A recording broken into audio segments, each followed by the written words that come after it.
Food has always been my mother tongue. Before I knew how to write a sentence, I knew how to describe a plate. A plate that could hold rice and avial by afternoon and gatte ki sabzi and parathe by dinner. I come from Kanpur, just around the corner from here, but also from Ernakulam in Kerala and Churu in Rajasthan. But I grew up in Delhi. Meals in our home were a rotating map of memory, tradition, and migration. But I didn't know that at the time. I thought everyone's life was a balancing act of coconut and mustard seeds by afternoon and ajwain and hing by dinner. But it wasn't until much later that I realized this wasn't usual. This was power. This was privilege. Food in our home wasn't just about nourishment, it was language, a living archive of tradition, culture, and rhythm. But here's the twist. Those who usually pass these traditions on, grandmothers, mine didn't cook. Not because they couldn't, but because they chose not to. They cooked to feed themselves. And that was revolutionary. I grew up in a home of three working women, one who traveled the world in a sari, teaching geography and playing volleyball. The other, obsessed with tennis and grooming the next generation of educators at Delhi University. And at the center of it all, a woman who handled career and home with grace and showed me that women could lead multi-dimensional, expansive lives. No one was stuck in the kitchen. And that changed how food was understood, not as duty, but as freedom. Learning to make chai was never part of this plan. Not that I wasn't taught, but because refusal is sometimes an act of rebellion, an act that often keeps women relegated to corners of a home. Ironically, today it's over chai that some of my most thoughtful conversations unfold. At 18, I entered my first professional kitchen, curious, eager, and completely unprepared for the sheer intensity of that world. You see, professional kitchens, as glamorous as they seem from the outside, are deeply unequal spaces. At one time, I was one woman among a team of 40 men. That world is not just about performance, it's also about conformity. I was quietly nudged towards bakery and pastry, the more acceptable roles for women. I resisted. But that survival comes at a cost. I learned how to shrink, to adapt, to mold myself to fit the system. Twice, I burnt out and walked away completely depleted. And while I burnt out, I learned how to ask some questions. It's the first time I began exploring my own relationship with food, not as a cook, but as a human being in a system that was making so many of us sick. But as I burnt out, I saw the industry remain largely silent. For an industry that runs on ingredients, the food and beverage world often chooses profit over principle.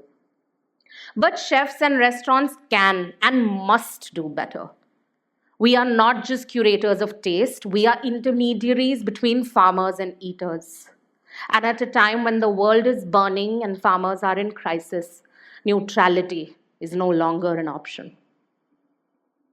The silence isn't just baked into these things or headlines, it's baked into the systems we've learned how to normalize. And the greatest one of them all is the Green Revolution. The Green Revolution is one of India's proudest achievements. It pulled millions from hunger, it made us self-reliant. But it came at a cost we don't talk about nearly enough. In the rush to grow more, we narrowed what we grew, and India's food basket and diversity completely collapsed. Hardy indigenous grains like millets, jowar, bajra, ragi were pushed out by wheat and rice. These were high-yield, cash-rich crops, subsidized and glorified. This was not just a market trend, this was state-led policy. Government procurement through the public distribution system began prioritizing wheat and rice. These were also offered at minimum support prices, making them far more attractive to farmers, and rightfully so. But choosing these came at a cost. As the food basket became skewed, one thing was apparent: this was not by choice, but by incentive. You see, millets aren't just ancient, they are smart.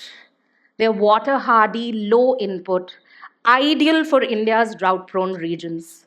They have helped farmers and families survive through famine, through dry spells, and through loss. Today, some of these grains survive, but only as ritual. Buckwheat or kuttu ka atta is now seen mostly during fasts and festivities. What was once everyday nourishment is now spiritual symbolism. The same grain reappears on urban plates too, now as soba noodles, marketed as exotic, aspirational, and clean. All this in a country where farmer suicides continue, where food security is not a matter of a social media trend, but survival. Renewed government interest in millets has been promising, with inclusion in midday meals. But the irony remains: the grains that once nourished entire communities are now sold back to them in boutique packaging and priced far out of reach. In 2020, as the world shut down, my life too hit a different kind of roadblock. I started experiencing what it's like to understand that the world has lost seasonality. Falsa in May, mangoes in May, sarson in December. These were once markers of time, taste, and memory. But now, thanks to artificial ripening agents, cold storage, and long distance transport, these are available all year round across the country. We've not just lost our patience of waiting, but we're chasing things. We've lost how to align our bodies and plates with the natural world. Urban design too has ensured that this just has been exacerbated. India is simply not a walkable country.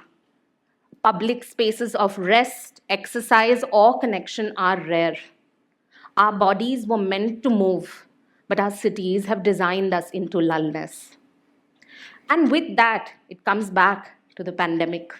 In 2020, when I was experiencing a body breakdown of my own, I was obese, misdiagnosed with PCOS, struggling with thyroid dysfunction, and just running on empty.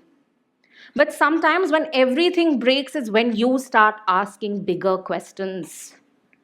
At the end of that year, I found myself in a collaborative space where food, art, and climate action met. First time I began looking beyond personal health. What was really happening to our food? And what was this system that was making so many of us sicker? By 2022, I decided to study nutrition science. Not because it was enough to feel better, but I had to understand what could we do about it. But here's what I learned. We are a country in crisis, but the kind of crisis we've not been taught how to name. India houses 44.5% adults who are metabolically unhealthy. This means they are dealing with obesity, prediabetes, type 2 diabetes, hypertension, and non alcoholic fatty liver disease. This isn't just a statistic, it's a public health emergency, playing out silently in our homes, offices, and schools. Our diets are part of the problem. For decades now, we have consumed carbohydrate heavy, protein deficient food. Not because of personal choices, but because these are the foods that are familiar, subsidized, and available. Here's what a carbohydrate rich and protein deficient diet does to the body: it stores inflammation, it causes energy crashes, and gives you insulin spikes. A cascade of chronic conditions that we are now seeing in children as young as 8 or 9 years old. Overweight children in India are often called healthy looking. I was one of them. But health isn't about appearance. It's about how well a body works, how it metabolizes food, how it rests, and how it recovers. And I couldn't unsee what I now knew. We're a country where this is not personal failure, it's systemic. It's policy, a choice that was made for us. And India's crisis isn't just limited to adults, it also exists for our children. In a country where choosing an egg for a child's midday meal is a political debate, when the only politics we should be practicing is the politics of nourishment. As of now, 35% children under the age of 5 in India are considered stunted. Stunted growth is not just short stature, it weakens cognition, it impairs learning capacity, and makes them chronically underfed. On the other hand, India is also anemic. 67% children under the age of 5 have iron deficiency, and 57% women of reproductive age too. This impacts both mothers and babies. In Odisha, a few years ago, when iron fortified rice was introduced to midday meals, teachers observed something extraordinary. Children who once struggled to stay awake were now alive, attentive, and so curious. A micronutrient changed the rhythm of a classroom. But here's the tragedy. We're forced to rely on fortification because iron-rich foods like greens, lentils, legumes, and meat are priced far out of reach for too many. Fortification isn't a solution. It's a bandage on a system that's forgotten how to feed its young. The first thing I ever learned how to cook wasn't Maggi, it wasn't chai, it was aloo ke pakode. In my housing society's fun club activity. I must have been 8 or 9 years old, and that, my friends, was the beginning of all of this. You see, we store our memories in taste. I remember Corbett in December and October, watching wildlife films on a white sheet, eating aloo ke parathe, while the semal trees glowed red around us. I remember my first morning on the Dal Lake as the floating vegetable market came alive, sipping on chai, buying a fresh hot khamiri roti from a boat vendor nearby, the mist of the lake dancing with the simmering cup in my hand. I remember a hole-in-the-wall shop in Agra, kebabs roasting on that sigri, that smoke wrapped thick around us. That taste of bada, char, chili, and cumin stitched into memory. You see, food is all of this. It's memory, it's identity, it's politics. Sometimes I think about how inevitable it all has felt. My parents have always shaped conversations as journalists, as public health advocates, and as science communicators. All my life, I thought I was running so far from this world of science and journalism and policy. I was the black sheep of the family, carving a different kind of career in a kitchen. But look at where I am now, at the intersection of everything they've given to me.